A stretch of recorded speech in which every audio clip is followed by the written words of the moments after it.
कायनात में सबसे ज्यादा गर्म, ज्यादा धमाका खेज और बहुत ज्यादा तवानाई खारिज करने वाले वाकयात में गैमा रेज खारिज होती हैं और कुछ खला का लंबा सफर तय करके जमीन तक पहुंचती हैं, मगर जमीन की फिजा में जज्ब हो जाती हैं। इसलिए साइंसदानों को कायनात से आने वाली गैमा रेज का पता लगाने और इसका मुताला करने के लिए फिजा में बहुत ऊपर गुब्बारों के जरिए या खला में रॉकेट के जरिए आलात और सेंसर भेजना पड़ते हैं। इंसानों के लिए मोहलिक गैमा रेज जमीन पर कुदरती तापकारी, जोहरी धमाकों और यहाँ तक के बादलों की गरज चमक के साथ पैदा होती है। हमारे सूरज से कोरोनल मास इजेक्शन में गैमा रेज रोशनी की रफ्तार से खारिज होती हैं और इनके बाद चार्ज शुदा ज़रात कम स्पीड से खारिज होते हैं। साइंसदान सूरज से आने वाली गैमा रेज को डिटेक्ट करके ये पता चला लेते हैं कि इसके पीछे चार्ज शुदा ज़रात भी आएंगे। इसलिए गैमा रेज डिटेक्ट होने पर बिजली और मवासलाती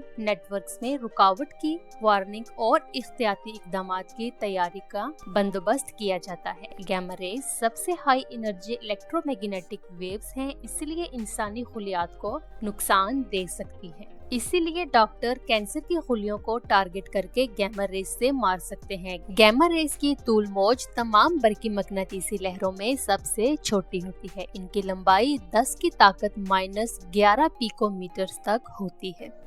एक एटम के मरकज के लिहाज से ये इतनी मुख्तसर हैं कि एटम के अंदर से इतनी ही आसानी से गुजरती हैं जैसे दुमदार सितारे हमारे निज़ाम शमसी से गुजरते हैं। इसीलिए साइंसदानों के लिए गैमा रेज का पता लगाना मुश्किल हो जाता है। गामा रे डिटेक्टर में आम तौर पर ज्यादा कसीफ क्रिस्टल ब्लॉक्स होते हैं। जैसे ही गैमा रेज वहां से गुजरती हैं, वो क्रिस्टल में मौजूद इलेक्ट्रॉनों से टकराती हैं। सेंसर बराह रास्त गैमा रेज का पता नहीं लगा सकते, बल्कि ये गैमा रेज और इलेक्ट्रॉन के तसादुम से पैदा होने वाले चार्ज शुदा ज़रात की मिकदार से गैमा रेज का पता चलाते हैं। साइंसदानों ने गैमा रेज का इस्तेमाल उन अनासर का तयन करने के लिए किया है जो मरीख की सतह की मिट्टी को बनाते हैं।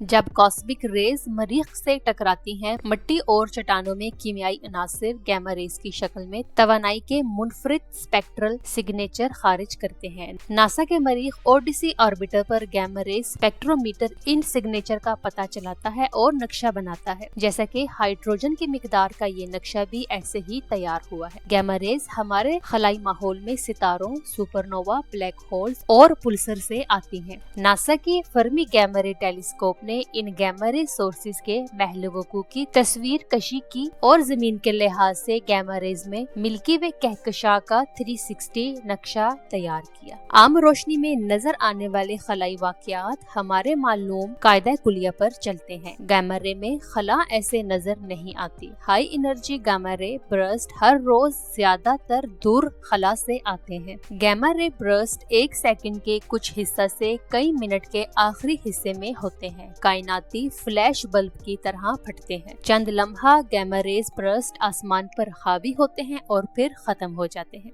ये वीडियो हर 89 सेकंड में चक्कर पूरा करते वेला पुल्सर की गैमा रेज की है। Gamma ray burst big bang के बाद सबसे ज्यादा एनर्जेटिक और रोशन बरकी मकनातीसी वाकयात हैं। गैमा रे बर्स्ट 10 सेकंड में इससे ज्यादा तवानाई छोड़ सकते हैं जितनी हमारा सूरज अपनी पूरी 10 बिलियन साल मुतवक्की जिंदगी में खारिज करेगा। नासा के स्विफ्ट सैटेलाइट ने 13 बिलियन नूरी साल के फासले पर फटने वाले सितारा के इस गैमा रे बर्स्ट को रिकॉर्ड किया।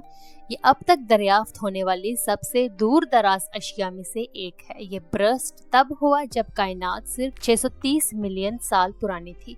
गैमा रे बर्स्ट के हालिया मुशाहिदे ने आज तक की सबसे बड़ी तवानाई पैदा की, जो कि 9000 आम सुपरनोवा के बराबर है। गैमा रेज का मुताला जारी रखकर हम फल्कियात इलाज में इसके इस्तेमाल में सूझबूझ पैदा करेंगे और गैमा रेज हमें जमीन पर अपने सैटेलाइट्स और दीगर इलेक्ट्रॉनिक्स के तहफ़्फ़ुज़ के लिए सूरज के चार्ज्ड पार्टिकल्स की कबल अज़ वक्त इत्तला देती है।